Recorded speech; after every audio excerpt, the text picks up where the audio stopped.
અમદાવાદની સોમલલિત સ્કૂલમાં વિદ્યાર્થીને આત્મહત્યા કરતા ખળભળાટ. ગુરુવારે ચોથા માળેથી લગાવી હતી છલાંગ. આત્મહત્યાનું રહસ્ય ઘેરાયું.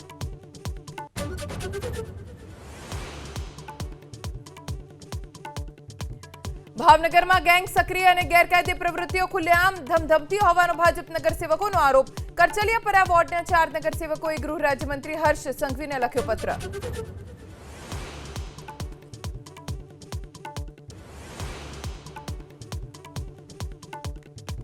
મુંબઈ શહેરના અનેક વિસ્તારોમાં મુશળધાર વરસાદ. ટ્રાફિક જામમાં કલાકો સુધી અટવાયા વાહન ચાલકો.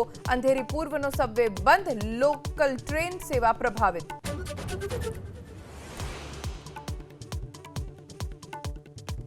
મણિપુરમાં વધુ 6 મહિના માટે લાગુ રહેશે રાષ્ટ્રપતિ શાસન. 13 ઓગસ્ટથી લાગુ થશે આદેશ. આજે રાજ્યસભામાં રજૂ કરાશે પ્રસ્તાવ.